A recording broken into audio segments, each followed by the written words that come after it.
Welcome to IBM's /system HyperSwap introduction. Here we have typical hardware infrastructure for an I-series estate. We have a tape for backups, HMC for system configuration, IBM Power System providing CPU and memory for your VMs and logical partitions, IBM's /system array, which provides disk capacity for your partitions. Many customers have all flash arrays. These can be 5200s, 5035s, or SVC. Any hardware running Spectrum Virtualize version 8 software can run HyperSwap. We've also got SAN fabric switches for redundant disk connections. HyperSwap protects us against complete loss of a storage device.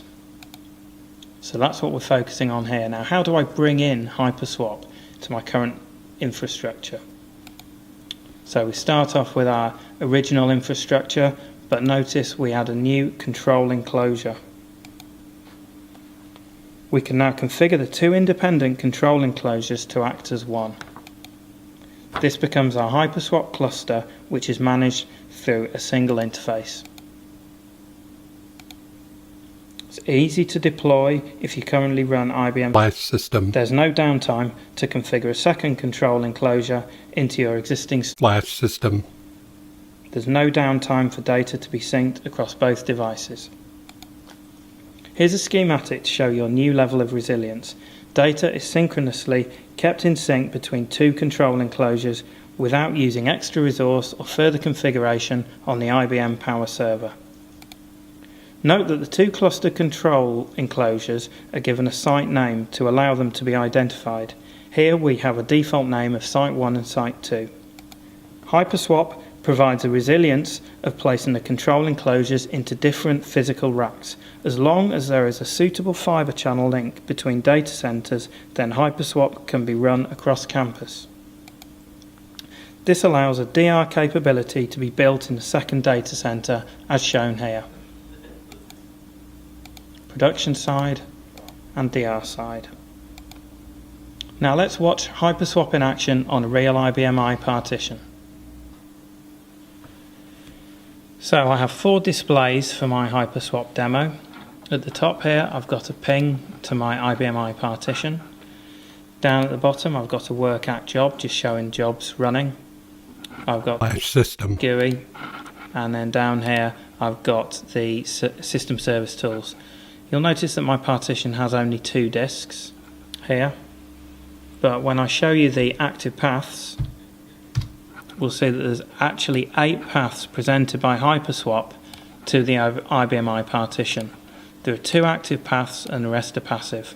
What we'll see is the paths changing as HyperSwap kicks in when a control enclosure fails. So onto my /system. Notice I've got 2 sites listed here. Each one of those has its own control enclosure.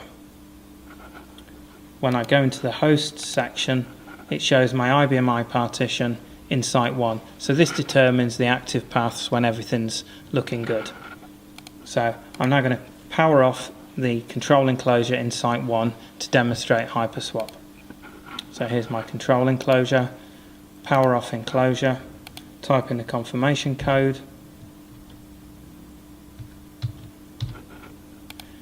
and away we go. As the enclosure powers down, the paths will change, but the system will stay active. So the enclosure has started to come down now, it's powering itself off. We see some errors showing that the enclosure is no longer available. I've got my active job still running, and my ping is still running. Let's have a look now at the paths. So when I refresh this screen, we notice we have some failed paths. So I've still got my active paths, which is still on the same disks, but some of the paths have failed. This is the state as the control enclosure is coming down. I refresh again, and we notice that the /system GUI is now reporting that the enclosure is completely powered off. I refresh my paths, and we'll see those failing over to the 2 new paths. So the system is still active and my paths are failing over as we speak.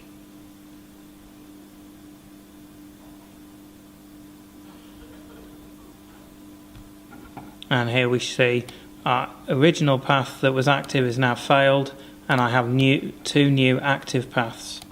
My job's still running and my ping's still continuing. So HyperSwap has kicked in and has retained the system availability.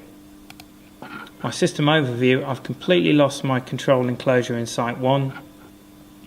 When I show my remote copy, it's showing now that I have my two relationships, they've been switched, and my primary volumes are now the Site 2 volumes.